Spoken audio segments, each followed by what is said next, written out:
mais um Pode Mãe no ar.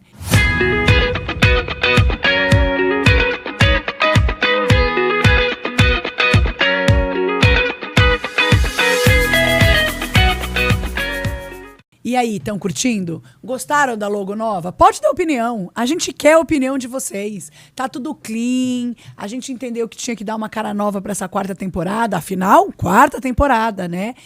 E a gente quer a opinião de vocês. Já fizemos, né, uma pesquisa para entender o que podia melhorar. E uma das perguntas aí que a gente identificou foi justamente a questão da logo, que era um roxo muito pesado, vamos chamar assim. Agora tá leve. Gostaram? Bom, vamos lá. A temática de hoje é primeiros socorros, tá? Falando de uma forma bem abrangente, a Roberta, por exemplo, ela tem a segunda filha, vocês já sabem, voltou, fofa. Né? A Malu tá aí, tem 2 meses e meio. E o que acontece? A Maria Alice, ela já tem 6. Ela esqueceu um monte de coisa. E você, mãe, você também tem dúvida? Para esclarecer, trouxemos a pediatra Natália. Muito obrigada, Natália, por você ter vindo aqui, pelo seu tempo. Ela vai explicar pra gente direitinho aí a questão dos primeiros socorros mesmo. Em que momento a mãe tem que ficar preocupada, em que momento a mãe pode efetivamente resolver dentro de casa, né? E de repente depois ligar pro pediatra e perguntar, né? Sem tanto drama. Mas antes de conversar com a Natália e ela poder esclarecer aqui pra nós, a gente vai agradecer os nossos patrocinadores. Toy Mania, obrigada mais uma vez por estar com a gente agora na 4ª temporada. Para quem não conhece, é uma loja de brinquedos com todas as melhores marcas, todos os principais brinquedos do mercado, sempre pensando na questão do desenvolvimento infantil. E aqui no Pode Mãe você tem descontos. Então, com o cupom de desconto POD 15, numeral, você tem R$15 de desconto a cada compra que você realiza acima de R$100. Então, se você tem todas aquelas festas infantis para o mês, né? Então, você pode comprar seus brinquedos, os seus presentes através da Toy Mania. Então, você pode, por exemplo, se você comprar fizer uma compra de R$100, você ganha 15. Agora, você pode fazer 2, você ganha 30. Então, não é cumulativo, tá? Então, é um cupom que você pode utilizar quantas vezes você quiser, cada mês, todas as vezes que você for comprar os seus presentes. E agora, voltando para a temática, Beta, eu fui uma das que defendeu bastante esse tema, porque eu acho que tem que ser um vídeo que você vai salvar ali e deixar, tipo, sabe quando você manda para você guardar importante? Para você olhar realmente esse vídeo com frequência, porque a gente nunca sabe quando determinados acidentes vão acontecer. E a gente, no desespero, muitas vezes não sabe como lidar com a situação. E o desespero é o maior inimigo da resolução da situação. Na verdade, você pode arranjar um problema maior, tá? Falando de mim, eu tô com uma bebezinha pequena e eu falo por desespero porque eu passei isso há 2 semanas atrás, que a minha nenê teve bronquiolite. E quando eu vi a saturação dela, então a gente pode até começar por essa temática, né?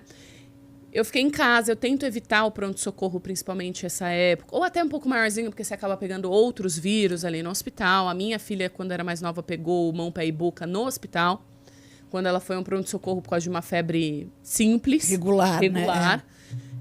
Então, dali em diante, eu comecei a tentar evitar pronto-socorro. E aí, a minha nenê tá com 2 meses, e eu queria evitar o pronto-socorro, né? Então, eu fui tentando em casa. Ela começou com uma tosse na segunda, aí a tosse foi ficando pior na terça. Aí eu fui no pronto-socorro tentando fugir nos horários, mas ainda não tinha nada muito grave, estava com a saturação bonitinha, tudo certo. Quando chegou na quinta-feira, eu comprei aquele saturômetro que você mede a saturação, só que o infantil. Eu nem sabia que existia o infantil do adulto, porque em casa só tinha o adulto. Achei uma loja, pedi para me entregar em casa correndo e tal. Quando chegou em casa, Natália, que eu medi a saturação dela e deu 79, eu perdi a noção, assim, eu entrei em estado de desespero. E aí eu esqueci mamadeira, esqueci leite, esqueci roupa, esqueci fralda. Eu coloquei a neném no carro, liguei pra minha mãe e falei, pelo amor de Deus, corre comigo pro hospital. Numa dessa, eu conheço tenho uma conhecida que bateu o carro por conta da saturação da criança. De desespero, né? De desespero, ela bateu o carro. O carro não tinha seguro, estava na fase de troca de seguro, eles perderam o carro. por conta desse desespero. E aí, na verdade, você arranja outro problema, porque aí você tem que socorrer uma batida de carro. Então, eu queria, iniciando com os primeiros socorros, né? Eu acho, quais as dicas que você dá em questão de faltas de ar? Quando ir, em que idade, o que é mais alarmante, o que ter em casa? Isso. Até se é bom ou ruim você ter um equipamento para medir a saturação. Também. Não sei, de repente pode ser ruim. Não, o oxímetro infantil, ele é bom, ele ajuda bastante, tá? Desde que você não fique aquela mãe ansiosa de qualquer coisa, você vai colocar o dedinho lá para ver quanto tá, né? Quando a gente fala sobre falta de ar, né, a primeira coisa que você vai ter que observar é o padrão respiratório da tua criança, tá? Então, tipo, se eu não tô puxando nada, né, se eu não tô tendo aquela entradinha aqui que eles fazem quando eu tô cansado, se eu não tô tendo aquela entrada na barriguinha, eu não tenho por que medir minha saturação, né? Isso a gente está falando de crianças normais, sem outras doenças aí, digamos assim, né? É diferente, por exemplo, se eu já tenho uma criança que nasceu com um problema no pulmão. Daí eu tenho indicações específicas para medir a saturação sem estar cansado. Mas quando eu faço sobre falta de ar, eu estou puxando, eu estou com a entrada, né, que a gente chama de tiragem de fúrcula, que é a entradinha, fica puxando aqui, ou a tiragem subdiafragmática, que é essa que é a inicial. Quando eles começam o cansaço, normalmente eles puxam na barriguinha, parece que estão fazendo um abdominal. Aí fica a gente fica, na lateral da barriga. A gente fica craque, né?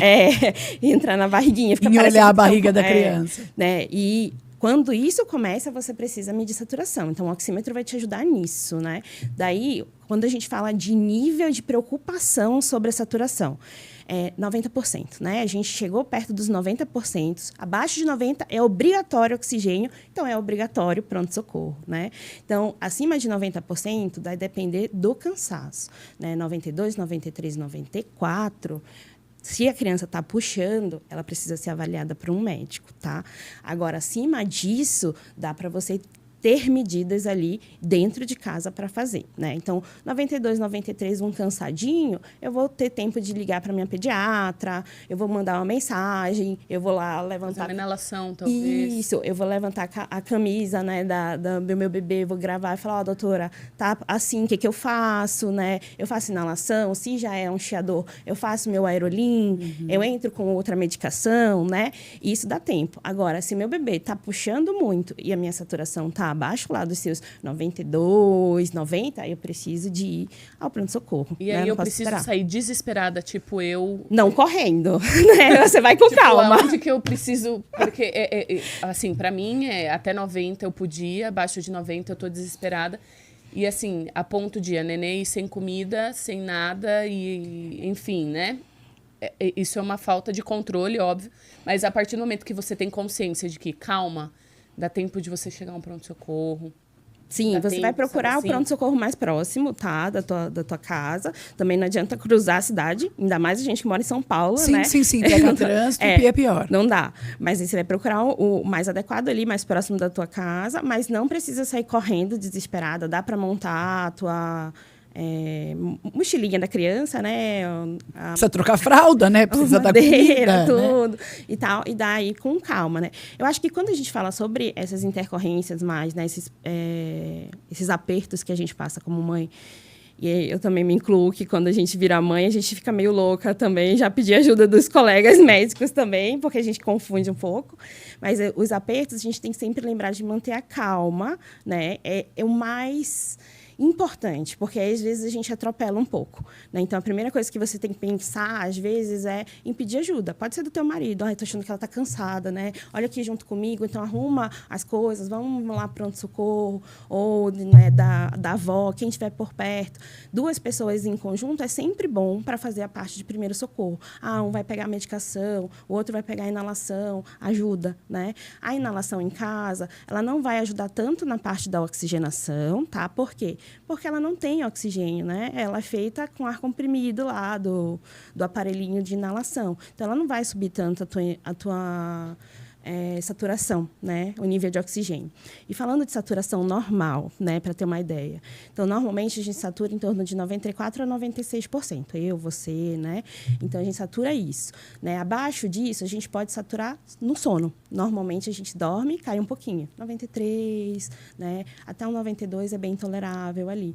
Mas daí, abaixo disso, a gente já começa a preocupar. Não muito, não de eu sair correndo, mas, opa, eu estou com o nariz obstruído, né? Eu estou com uma congestão nasal, eu preciso lavar esse nariz para fazer. E até que ponto pode chegar essa saturação? Embaixo que você fala, isso depende muito do teu nível de cansaço de obstrução. Para uma obstrução nasal, você fazendo a lavagem é um problema de... como eu vou te explicar? De cano entupido. Tá. Daí você lavou aquilo ali, você tirou o entupimento da lavagem nasal, ela vai subir a tua saturação. Né? Ela pode chegar até os seus 90, 91, 92 por obstrução nasal? Pode, principalmente em bebezinho pequeno, tá? Então, recém-nascidos, 2 meses, 3 meses, uma obstrução nasal é super importante. Já em crianças maiores, a obstrução nasal ela não vai fazer uma saturação tão baixa, né? Porque eu já tenho um nariz maior, eu já tenho meios de, por mim mesmo, de defesa, de... né? Às vezes faz, ou tosse, ou espirra, e daí movimenta essa secreção, daí os maiores não vão fazer. Normalmente, quando eles estão saturando mais baixo, é por outra razão que não meu nariz entupido. Agora, bebezico, né, até 3 meses, uma obstrução nasal faz saturação baixa, né? Às vezes até 89%, 88%, né? Porque eles não conseguem. Eles têm uma respiração muito nasal, então eles fecham a boca, né? Bebezinho pititico recém-nascido não faz o dos outros, né?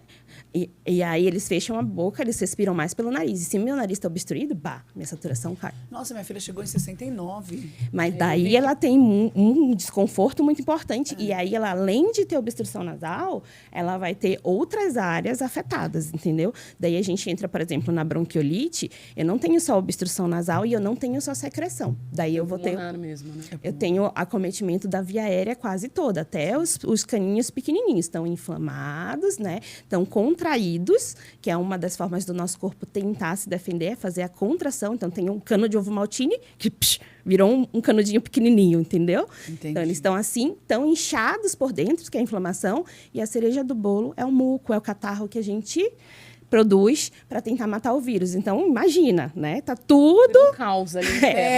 Quando o bebê é pior, lógico, porque ele não consegue, né? Então, quando eu tenho essas saturações muito baixas, que aí são riscos à vida, né? 69%, 70%, 80%, é importantíssimo que essa criança esteja no hospital, que esteja sendo... Eu lembro que saturou 69 a primeira vez, eles pegaram minha filha e levaram embora. Tipo, pode vir, mãe, pode vir. Eu falei, estão levando minha filha pra onde? Pegaram a minha filha e levaram pra UTI. Tipo assim, não deixaram nem eu levar. E assim, eu falei, pode vir, mãe, pode vir, pode vir. A coqueluche agora tá voltando. E aí eu vi que um amigo, um conhecido nosso, o bebê chegou a 65 de saturação com a coqueluche, 3 meses. Sim, a coqueluche, ela vai fazer uma inflamação bem parecida. Ela é uma infecção. Vai ser uma epidemia de novo? Porque estão prevendo isso, né? A gente tá tendo bastante caso. Em São Paulo, tá? Não vou dizer Brasil inteiro. Tá. Mas São Paulo está tendo muitos casos, principalmente por atrasos das vacinações, porque a gente recebe coqueluche, né, bem novinho. Né? A DTP ela é realizada ali no 2º mês de vida. Então, quem são os principais nenéns afetados, né? E de maior risco? Os de menos de 2 meses. E, normalmente, uma coisa que os médicos não falam muito e que a gente deveria cobrar mais, né? Quando a gente tem um neném recém-nascido, a gente tem que pedir que os cuidadores principais sejam vacinados para coqueluche. Que aí você faz uma barreira para aquele bebê. Então, mãe, pai, avó tem que checar. Mesmo que você já tenha o esquema vacinal normal. Sim, daí se mesmo faz adulto. muito tempo, mesmo adulto. Aí eu faria já tem a eu vacina, e ele, por teria exemplo. que tomar se novamente. tem muito tempo que você vacinou, você tem que fazer. A minha filha não, porque ela tem 6 anos, ela vacinou com 4. Exato. Mas eu e ele, aí eu vou fazer isso. Entendeu? Eu vou dar as vacinas todas Checa agora, lá, pega lá. Quinta-feira. Pediatra é bicho chato com a carteira de vacinação. Pega todo mundo de casa, assim, que tem a minha contato. filha, eu acho que ela pegou coqueluche. Porque não é possível, é uma tosse seca, irritante para sempre. Mais de 2 meses, eu dei um monte de xarope, levei no hospital. Chegou uma hora que eu não aguentei, deu 1 mês e meio, eu levei no hospital. Aí ele deu um remédio e tal, falou que se não passasse 1 mês, tinha que levar no pneumo, agora. né? Agora, Mas ela tem 12 anos, vai fazer 13. E ela é vacinada, né? Ela tem todas as vacinas em dia. Ele falou que não era preocupante. Que podia ser coqueluche, mas que ia ser uma coqueluche que ia passar. Sim, a gente tem tratamento, né? Os antibióticos, existe um antibiótico específico para tratamento da coqueluche, né? A claretromicina é um dos muito usados, né? Ela age, vai tratar aquilo. Então, se a gente tem dúvidas, assim, tá muito parecido, porque a coqueluche, ela realmente é muito agressiva. Ela vai fazer uma tosse que a gente chama tosse em salva, né? Que é aquela tosse. E no final a criança vai fazer um guincho. De tanto que ela entra em falta de ar por causa da tosse, entendeu? Então ela tosse tão comprido e aí ela faz um guincho, né? Essa é a clássica. Óbvio, a medicina ela não é 2+2. Não, então vai ter alguns que vão ser um pouco corpo mais, responde de uma forma. Isso, exato. Né? Tem uma criança que não. Mas a clássica da coqueluche é aquela criança que entra na crise de tosse, ela fica vermelha de tanto, né? De os lábios mais pálidos, de tanto que ela tosse. E no final dessa crise de tosse, ela faz esse... Daí, porque ela ficou tão com falta de ar de tanto que ela tossiu, né? Daí, nisso, ela pode fazer, obviamente, as saturações ruins, né? E ela é uma infecção por uma bactéria. Então, eu trato com antibiótico. Diferente da bronquiolite, que é um vírus, né? Vários que podem causar. Agora, falando em primeiros socorros, assim, a gente tem alguns campeões, né? Sim, claro. Por exemplo, engasgamento. Sim. O que a gente faz para desengasgar? Tipo, eu não sei se tem diferença de você engasgar uma criança maior ou desengasgar uma criança menor, né? Eu vi que até tem equipamentos agora que você ajuda no desengasgamento, que você pode ter em casa. Existe uma máscara, sim, que pode, tá? E ela é bem eficaz, tá? É uma máscara? É uma máscara que parece um desentupidor de pia, na verdade. Eu não sei se você já viu sobre isso. E aí você coloca sobre boca e nariz da criança, né? E ela tem um movimento justamente para fazer a sucção, né? Então, para tirar ali, puxando a vácuo o que está obstruindo a criança. Nem todo mundo tem acesso a isso. Então, assim, para as mães, para engasgo, coisas que a gente precisa saber. O engasgo não é só com sólido, então tem bebê pequenininho, recém-nascido, que engasga com leite. O engasgo, ele é aquele onde eu não tenho passagem de som, então eu posso só estar engasgada, mas, entre aspas, né? Eu tive uma dificuldade de engolir, mas se eu estou chorando, tá tudo bem, eu vou recuperar, tá? Agora, o engasgo efetivo, que a gente fala, o que pode levar a complicações, paradas cardíacas, né? É o que eu não respiro, é o que eu não tenho som. Se eu não respiro, eu não tenho som, né? Então, é aquela criança que engasgou, vamos supor, com uma maior, com um pedaço de carne, e ele fica com aquela sensação... E não consegue nem te chamar, às vezes, né? E fica aquela... Ai, gente, só de pensar me dá um arrepio. Daí, assim, existem 2 tipos de manobras, elas são diferentes, né? Qual que é a de menor, a de que vai de 0 a 2 anos... E a que vai de 2 anos para frente, tá?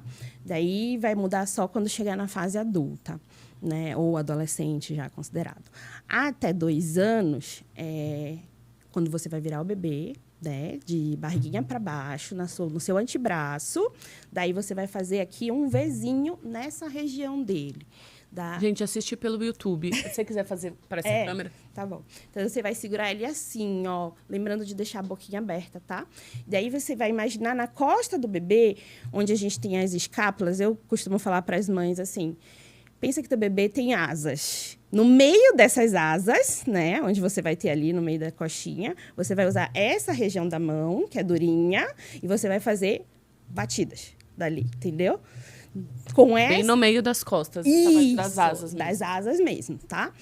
E aí, o que você vai fazer? Essas batidas, elas não são retas, elas são nessa direção. Então, tipo, você vai fazer como se fosse uma rampa, né? E vai bater. Pá, pá, ali, tá? Não é para fazer massaginha, não é, né? E também é com intensidade. Isso vai impulsionar, né, o ar dos pulmões para jogar o que está da traqueia na garganta, entupido, para fora. Entendeu? Então, eu ponho assim na boca. Tem que deixar aberta a boca. Aberta a boca. Seguro e faço a pressão. Isso, exato, tá? E aí você vai fazer isso. É difícil a gente falar, porque a gente fala, vamos fazer isso para 1 minuto. Na correria, ninguém vai lembrar de 1 minuto. Vai fazer até desengasgar. Você vai fazer, deu um tempo, você vai virar e vai olhar a boca. Vai ver se tá respirando. Começou a chorar? Ótimo. Como tá se chorar. ótimo. Tudo bem. Entendeu? Qualquer criança vai chorar, porque é um negócio assustador, né? Então, você começou a chorar, ai, jeans engasgou. Lembra sempre, o engasgo, eles não choram. Produz som Eles e não produz exato. respiração. Eles não choram. Então, chorou, beleza, você desengasgou, tá ótimo. Respira todo mundo, e aí pode ir procurar um pronto-socorro, só para avaliar tudo. Mas essa é a manobra emergencial dos pequenininhos. Isso é até 2 anos, né? Você Isso. comentou. E mais velho? Mais velho, você... Que fazemos? A partir de 2 anos, tá? Você vai ter que se posicionar atrás da criança, fica de joelho, põe a criança encostada em você, tá? Encostou a criança em você, tá lá, sem conseguir, aqueles olhos de medo que a gente descreve na pediatria, né? De pavor, porque não consegue, não tem som. Daí você vai posicionar a tua mão em soco, tá? Nessa região aqui, ó. Abaixo no estômago. no estômago, tá? Tem aqui, você palpa as costelinhas, daí abaixo das costelinhas, mão em soco da criança, tá? A outra mão vai abraçar essa mão em soco. E aí, é assim, ó, pá, entendeu? Vem de fora para dentro em intensidade, de baixo para cima, pá. E vai fazer isso até a criança colocar para fora, entendeu? Tenta, até que vai. E, né, nesse meio período não tá funcionando, aí vai ter que chamar ambulância, bombeiro, enfim. Mas aí, de joelho, lembra? Porque você tem que ficar na mesma Então, assim, altura. o que ela falou até de 2, né? Enquanto o pai chama, ou normalmente a mãe coloca o pai pra fazer isso, né? O pai faz, a mãe sai correndo pra ligar, pra... Enfim. Isso, pra mas chamar às vezes ajuda. Não tá em casa, né? Às vezes você tá Ou tá em sozinho. algum... Ai, meu Gente, Deus. chamar qualquer pessoa. Se for um apartamento, grita pro vizinho, liga pra... É que eu fico Enquanto pensando isso, no entendeu? desespero quando você tá sozinho, né? É. Quando você tá em dupla ou em trio, sei lá, tem um irmão mais velho, ou enfim, é o que você falou, uma avó, uma cuidadora, não vem ao caso quem seja. Você consegue dividir tarefas. Eu tenho muito receio quando você tá sozinho, você e a criança. Exato. Ou a mãe, ou o pai, ou o próprio cuidador, a avó. Essa pessoa que também tá responsável, né, pela criança ali, Eu passei por algumas, gente, assim. Uma foi que estávamos em 3, estava a cuidadora, minha mãe, e ela prendeu os dedinhos atrás da porta.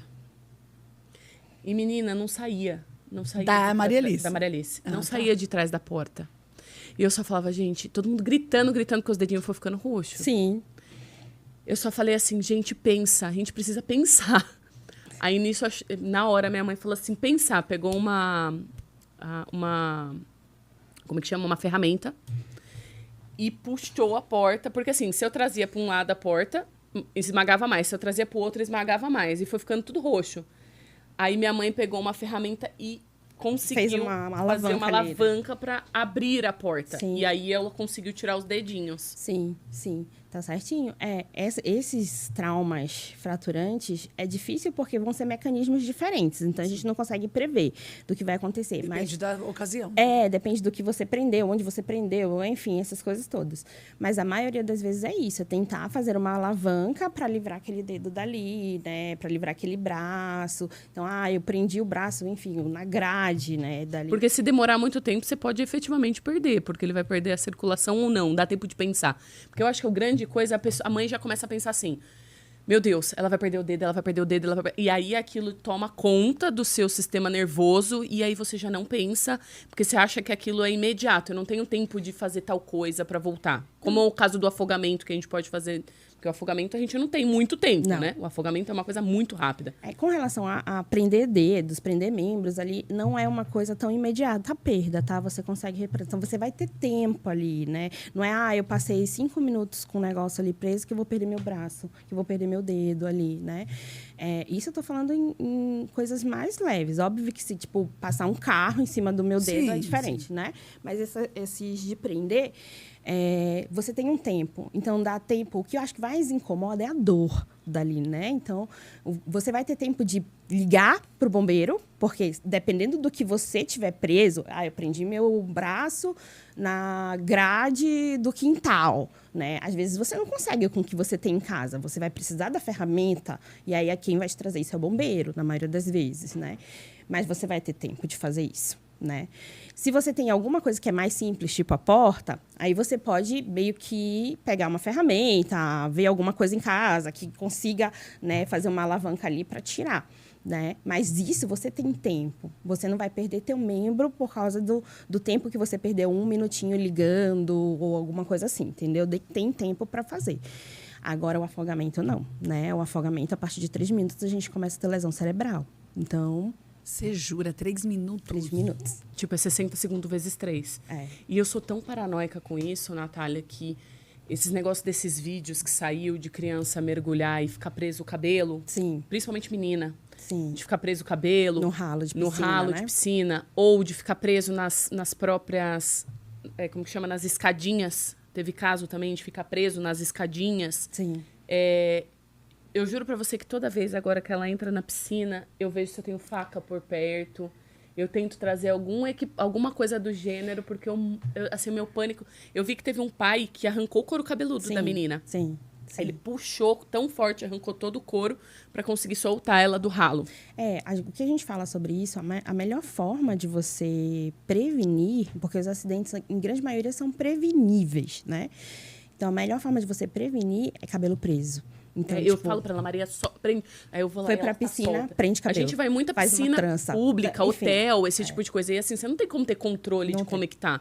Eu fui numa piscina outro dia que os próprios tijolos tinha vários soltos.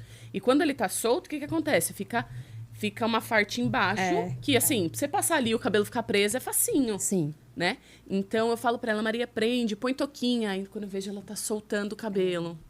A maioria das vezes a gente fala, a melhor forma de prevenir é cabelo preso. Então, faz lá um coque, um rabo de cavalo, sabe? Prende de um jeito, enfim. Ou põe uma touca, que a maioria deles não gosta, né? A minha, pelo menos, tem uma de 4, né? Não usa touca, né? Não, vai querer, vai falar, Não, tô horrorosa. Mas o penteado pra nadar, ela já aceitou, pelo menos. Então, aí eu faço lá um rabo de cavalo, prendo, né? Melhor. E o afogamento ele pode acontecer até quantos anos, mais ou menos, Natália? Qualquer faixa etária, né? Inclusive adultos, né? Ah, não, sim, mas o adulto é mais prevenível, previsível, né? Acho que a palavra é essa. Não? Piscina, Ou você não? diz Não. às acho vezes que não. Ela bêbado, fez coisa uma cara pra mim assim. Não, que não. Ela ficou Quando bêbado. eu falei de Bater previsível cabeça. em relação ao adulto, é isso. É tipo assim, vamos pensar aqui, eu sou adulto, né? Então, eu vou pular do trampolim pra piscina e eu não sei fazer este pulo corretamente. Uhum. Então, não faça. É previsível que dê merda. merda. Vamos falar a verdade. Mas ele assume o risco, digamos assim. Exatamente, mas você é adulto, você sabe que você não sabe pular do trampolim para a piscina corretamente, então você está assumindo um risco. Sim. Por isso que eu usei a palavra previsível. Quando você bebe demais e vai nadar, você também está assumindo um risco porque você sabe que você está alterado alcoolicamente. Ou por ingestão de drogas, sei lá. Ou... Então, assim, aí tanto Que faz você ser pode, piscina, né? mar ou rio, né? Porque o rio tem correnteza. Então, você está assumindo um risco. Por isso que eu perguntei até quantos anos. A gente sabe que existe afogamento de adultos. Sim. Até teve um ator, né, que acabou se afogando e etc.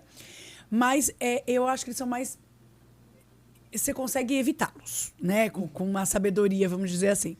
A criança, não. A criança, ela é mais... Inconsequente. E ela não tem tanta sabedoria do que deve ou não deve fazer. Sim. Por isso que eu te pergunto até quantos anos. Porque eu imagino que uma criança de 2, de 3 anos, é muito fácil morrer afogada. Uma criança, sei lá, de 8, 9, já não é mais tão fácil. Uhum. O que acontece? Eu tô falando em piscina, tá? Tá. E acho que isso foge um pouco quando a gente tá falando de mar e de rio que tem correnteza, porque aí a criança não consegue. Tá, então vamos falar de separado, né? É isso. Então, a gente tem os afogamentos chamados domésticos, né? Que, queira ou não, eles se afogam em balde, eles se afogam na máquina de lavar. Você jura? Sim. Quando a gente fala de acidente doméstico, principalmente, quando a Roberta me trouxe isso, né? Eu falei, acho que ela quer falar mais sobre sobre acidente isso, doméstico, né? sim. Não Eu só pela sabia piscina. Balde. Balde, então os menores. Aham, Até 2 anos mais ou menos, né? 2, 3 anos, balde.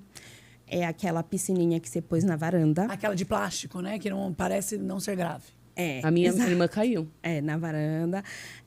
A máquina que não a frontal, né? A que você tem a abertura de cima, que você deixou lá, sei lá, com uma roupa de molho, né? É o tanque da vovó, que deixou lá com a roupa de molho. A criança entra e se afoga. Isso. Meu Deus. E aí, assim, os pequenininhos, você tem que lembrar que na estrutura física da criança até 1 ano de idade, até 2 anos, a cabeça é a parte mais pesada. Então, se eles vão lá mexer no balde, eles viram, eles não conseguem desvirar. Eles ficam com a cabeça submersa. Daí vem o afogamento. É porque eu não preciso de muita altura, né? Assim, tô com um balde, o negócio é baixinho. Exato. Tem criança que já se afogou vaso sanitário, pra você ter uma noção, entendeu? Se você, por isso que a gente fala assim, criança, ela precisa de supervisão, né? O que previne afogamento em criança é supervisão, né? Então, tipo, Não celular. Exato, entendeu? Então, supervisão. E a gente tem, obviamente, algumas coisas. Se for deixar em balde, não pode deixar num local onde essa criança vai ter acesso, né? De preferência, não deixe, né, água no balde. Se for deixar na máquina, tente fazer uma trava naquela máquina. Assim como a gente tem a trava do vaso sanitário, que é justamente para isso. Não é só porque ele vai mexer lá no vaso sanitário e vai pegar num local contaminado. Que sujo, Exato, mas é para evitar isso, né? Para evitar que ele vire lá e afogamento, entendeu? Então, dentro de casa é isso. Daí, nas piscinas, quando a gente vem para as piscinas, o que é a falha principal? É a supervisão. Normalmente, é o adulto que colocou uma boia inadequada, daí foi fazer alguma coisa, ou estava ingerindo... confiança, né? Algum tipo de bebida alcoólica, daí deixou aquela criança ali meio... livre. Exato, entendeu? Ou você está em casa, como vários vídeos, né? Você já viu, tem uma piscina em casa, deixou as crianças lá e foi fazer alguma coisa dentro, daí quando voltou já a criança já estava afogada. Então, existe... Mesmo crianças maiores, assim, 6, 7, 8 anos. Exato, entendeu? Essas crianças é um pouco mais difícil de acontecer, mas podem acontecer. Crianças maiores, elas têm um risco muito mais relacionado aos pulos, né? Eu ia falar isso. Por isso que eu falei de trampolim. Que é uma coisa que eu pego pesado com as minhas filhas. Exato. E, tipo assim, não faça o que você não sabe. Você não sabe a profundidade da piscina, porque, né, ainda mais a mais velha, que tá adolescente. Né? Exato. E sai correndo, gosta de correr, puf, tibum na piscina. Corre, faz, brinca de pega, sei lá do que brinca, puf, tibum na piscina. Meu marido outro dia falou, para de correr do lado da piscina. Você pode bater a cabeça. Exato. Você escorrega, pau, bate a cabeça com tudo. Daí você vai ter duas coisas, né? Ela vai ter a criança que pulou, bateu a cabeça já no fundo da piscina e ficou lá, né? Vai ter a criança que escorregou, caiu e... Bateu a cabeça. Bateu a cabeça e buf. Né? Meio que não escorregou, caiu e já bateu a cabeça mergulhou. Fora, né? Mergulhou, entendeu? Não vai ter diferença, vai acontecer a mesma coisa, eles vão se afogar, entendeu? E se não tem alguém ali, né, supervisionando e vendo para acudir aquela criança, daí você vai ter afogamento, o mais temido dos acidentes. Por quê? Porque a partir de 3 minutos a gente tem lesão cerebral. Então, quando a gente pega uma criança, e principalmente que os pais não sabem quanto tempo está ali, então a chance de morte é enorme. O que mais mata é afogamento, tá? É o que mais mata. E aí o que a gente tem que fazer seria aquela respiração e tentar... São manobras de ressuscitação, né, que a gente fala. Então, a primeira coisa que a gente faz hoje em dia, antes a gente falava muito sobre a respiração boca a boca, mas isso mudou, né? Então, hoje em dia é manter circulação. Então, você vai ter que saber checar um pulso, né? Saber se o coração está batendo, o que é difícil, né? E a gente volta sempre para o início. Quando a gente fala sobre socorrer alguém, é sempre chama ajuda enquanto eu socorro, né? Então, se eu estou sozinho, eu chamo ajuda e socorro. Então, eu tiro a criança de lá. Se eu estou com meu celular, eu ligo para um bombeiro aqui do meu lado e começo a fazer a porque você fica ali fazendo e aí não chama ninguém. Entendeu? Que aí... Se for necessário, o bombeiro, quando chegar, ele vai fazer toda a intubação, enfim, toda aquela... O procedimento real, médico, né? O necessário. No Brasil, a gente é pouquíssimo treinado para isso. Os outros países, né, Estados Unidos, todo mundo sabe fazer um mínimo de ressuscitação, um mínimo de ventilação, né, que a gente fala, sobre respiração. Mas isso você aprende na escola lá? Sim, na escola eles são treinados a fazer isso. Engasgo... Aqui a gente não é. Engasgo, eles são muito treinados. Uma criança, por exemplo, não consegue ajudar a outra. Eu digo criança, mas adolescente. Não consegue. A gente não ensina. Aqui não, né? O máximo que ele vai conseguir é chamar ajuda. Mãe! Porque os adolescentes que eu vejo no meu prédio, especificamente, que é a fase que minha filha tá... Eles não vão pra piscina com pai e mãe. Eu entendo super, mas eles correm. Sim. E eu vejo lá de cima e eu quero morrer. Eles correm. Eles correm do lado da piscina, né? Que pode escorregar, bater a cabeça e enfim. O que eles eu entendo que ninguém ali sabe salvar ninguém, entende? Sim. Mas tem bombeiro? Eles não têm. Não. Em condomínio é muito difícil, né? Tem Você segurança, Onde eu morava tinha. tem. Tinha bombeiro. No É que metrô. também é um prédio de, tipo, 30 blocos. Não, no meu prédio também não tem. Tem esses adolescentes também, assim. Não, aqui no Brasil é muito difícil, tá? Então eu faço, eu tiro o pulso. Não, acho que faz a massagem, né? Porque assim, pulso é mais difícil. massagem, ela só é indicativa para você se você tiver parada cardíaca. Por isso a questão do pulso, entendeu? Então, mas na dúvida, faz a massagem, entendeu? Na dúvida, não sei tirar, não sei se tá Então, o batendo, primeiro faz socorro eu massagem. ligo, tiro a criança, né? Tira a pessoa, ligo pro um Chama socorro. ajuda, né? E ali eu posso, tentando uma respiração boca a boca, alguma coisa. É isso. A massagem é mais importante. Então, vamos supor, eu não sei se tá batendo, se não tá batendo. Tira a criança da água, chama por ajuda, grita socorro, liga, enfim, quem vier, tá? E inicia a massagem cardíaca, tá?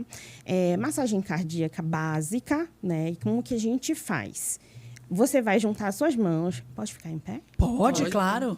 Então, O ruim é você ficar longe do microfone. Tá, eu vou... Você pode falar e depois você mostra. Então, a gente vai juntar as mãos, uma em cima da outra, de preferência, tá? Bem na região do centro do tórax, entre os mamilos, mais ou menos, tá? Então, tipo, bem no centro ali.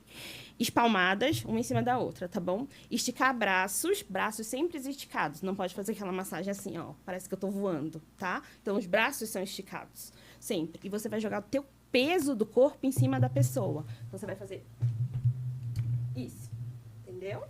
Certo. Tá? Então, essa é a massagem básica.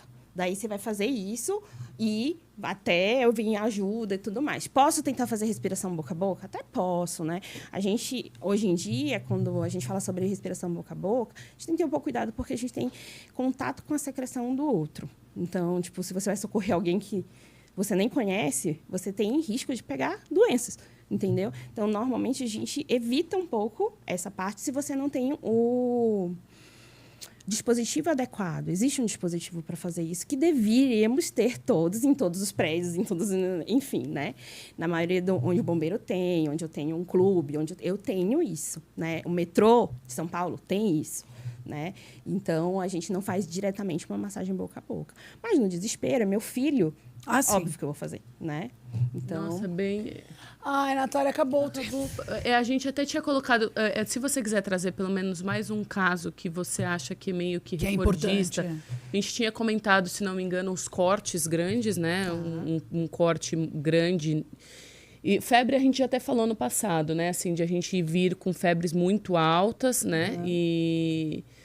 eu acho que esses dois são os dois principais, se a gente conseguir dar uma pincelada só neles, do que a pessoa pode fazer nesses dois casos. Tá. Tem duas coisas que eu acho importantes, que depois, se vocês quiserem, é quedas, né? Porque quedas é o mais frequente, é o que a gente mais tem, o trauma da cabeça, né? Tá. E queimaduras, né? Então, vamos colocar esses dois como Queimaduras principais. É supervisão também. Queimadura é supervisão, mas quando acontece, o que eu faço, né? Eu quando tive. acontece queimadura? Eu passo tomate. Tomate. Daí tem um monte de coisa Tomate. que Tipo vem, receita né? da avó. A avó tipo traz um monte de receita da café. avó, Na minha terra é café, enfim, manteiga, pasta de dente. E não passa nada, tá? Mas, na verdade, se for queimadura por calor, né? Panela quente, líquido quente, você vai resfriar a pele. Então, água corrente, fria, né? Fria que eu digo, natural, não precisa ser gelada, até porque vai incomodar se for gelada. Deixa lá, resfriar a pele. Passado isso, não estoura bolha nenhuma que formar ali, tá? Não é para estourar, deixa ela vai proteger, senão se você estoura, você abre a ferida embaixo, tem risco de contaminação, não estoura nada. Deixa a pele se resolver, né? Isso. Se for muito bolhosa, tem que levar para o hospital, né? Se já caiu e já abriu ferida, hospital também. Se É for... terceiro grau, né? Eu tava vendo que o primeiro grau dói mais, porque ela é muito superficial. Isso. Segundo, cria uma quantidade de bolhas um pouco maior. E terceiro, você queima o sistema nervoso, nem tem muita dor. Exato, mas ela é mais importante, né? Então, o primeiro grau é aquele vermelhão que fica, né? O primeiro grau dá para tratar em casa, tranquilamente. Você vai resfriar a pele, você vai pegar uma pomada de bloqueio, uma pomada de, tipo, Bepantol. Tá? Nistatina. Isso, tá? Cicaplast maravilhoso, Cicaplast, tá? Para passar, a gente usa muito. E aí, você vai fazer aquilo, tá? Remedinho para dor, porque dói. Então, dipirona, paracetamol, Alivium, Pode fazer. E isso vai ficar em casa, não preciso, né? Se for uma área pequena, óbvio. Se eu queimei o corpo inteiro, eu preciso ir para o hospital.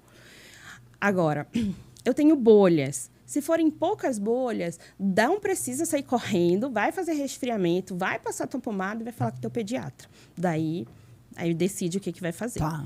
A partir do momento que eu tenho bolha rompida, eu tenho lesão aparecendo, é hospital. É hospital. Daí não A pode minha fazer. filha teve... Eu estava nos Estados Unidos, tinha acabado de chegar. Eu coloquei no micro-ondas a comida dela. Ficou 20 minutos no micro-ondas. Então, assim, a água fervendo. Tocou, ela não deixou nem eu fazer. Ela só falou assim, mamãe, minha comida! E abriu.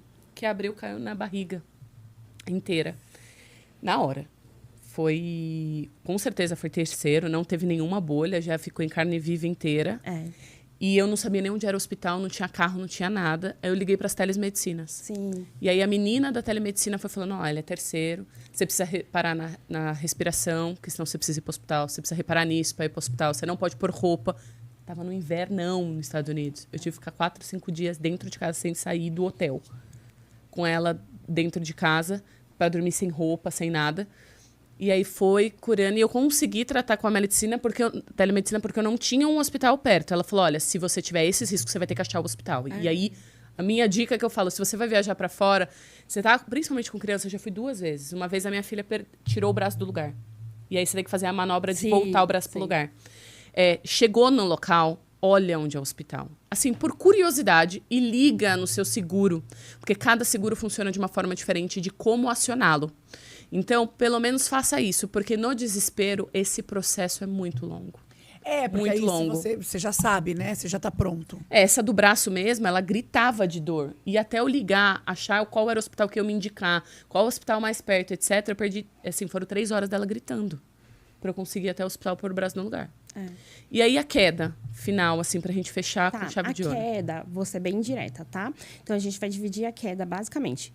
Teve queda de 3 até 3 meses, tem que levar para o hospital. O crânio é muito frágil, pode ter sangramento que a gente chama da tábua óssea, e aí o que importa não é o roxo para fora, é o roxo para dentro, né? Então, sangramento do osso para o cérebro. Isso você não vê. Então, bebezinho rolou da cama, caiu 3 meses, né? Essa faixa etária já nem é muito para rolar, mas tudo bem. Caiu da cama, 3 meses é hospital. Não tem jeito, a gente tem que dar uma olhada nesse bebezinho. Daí, acima de 3 meses, a gente vai dividir assim. Quando que é importante levar para o hospital? Quedas maiores de 1 metro. Então, aquela criança que está queda maior, pulou, bateu a cabeça. Vai para o hospital, maior do que 1 metro, tá? Se teve vômito imediato, caiu, vomitou, blá, hospital, entendeu? Se caiu, convulsionou, não precisa nem falar, né? Convulsionou, hospital, né? Se caiu, aquela história de não pode dormir, pode dormir. Normalmente eles choram e querem dormir. O que não pode é ter sono fora do horário normalmente. Então, passou ali um pouco a queda, ele está muito sonolento, não é para estar, não é o horário dele dormir, tá estranho, tem que ir para o hospital. Ou você deixou dormir, você dali um tempo, você vai lá dar uma cutucadinha nele. Ele não está acordando, dali 1 horinha depois da queda, hospital também. Entendeu? Esses são as principais indicações da queda, resumindo. E os galão? O galão, ele não tem tanta importância pra gente. Quando que ele vai mais ter? estético, né? É estético. Aquela coisa que a avó põe a faca lá em cima, né, e tal. Ele não tem. Ele é sangramento fora do crânio. Então, ele não vai fazer nada. Ele vai ser absorvido. Dali a alguns dias, aquilo ali vai sumir. Quando é aqui, normalmente ele vai descer, vai ficar aquele olho roxo, esverdeado, sumir. O galo em si, ele não é importante. Põe um gelo, dá uma coisa, fala com o pediatra. Não precisa sair correndo, entendeu? O importante é o interno, né? O importante é o interno. Daí, outros sintomas que podem me levar para uma criança que caiu, que eu tenha que levar para o hospital. Caiu, depois da queda, um tempo, tá andando estranho, como se estivesse bêbado, tem que levar para o hospital, entendeu? Pode significar sangramento ali dentro. E sangramento dentro da cabeça é urgência, né? E ele pode acontecer até 12 horas pós-queda. Então, é o período de observação principal. Nossa, isso entendeu? é importante. Nossa, aí 12 você acha horas assim, um ela número caiu grande. ontem, tá tudo bem. Caiu ontem, tá tudo bem, tá com preguiça de andar, sei lá. 12 E não horas, é que a gente isso. chama de golden hour. Existem a golden hour do leite do peito, né? Mas existe também da queda, que é onde eles sangram, eles têm para sangrar até ali. Pós 12 horas da queda, raramente vai acontecer sangramento dentro da cabeça. Então, você já fica mais tranquila. Mas caiu, a observação que você tem que ter assim. É no mínimo de 12 horas. da tua criança, entendeu? Perfeito. Natália, obrigada. Nossa, eu ficaria Muito obrigada aqui pelo horas. seu tempo, muito obrigada pelas suas, enfim, informações, que eu acho que elas são muito relevantes. Maravilhoso, maravilhoso. É que, infelizmente, nosso tempo ultrapassou. Pena. Pessoal. Eu que agradeço, viu, gente? Beijo, até a próxima. Nossa, e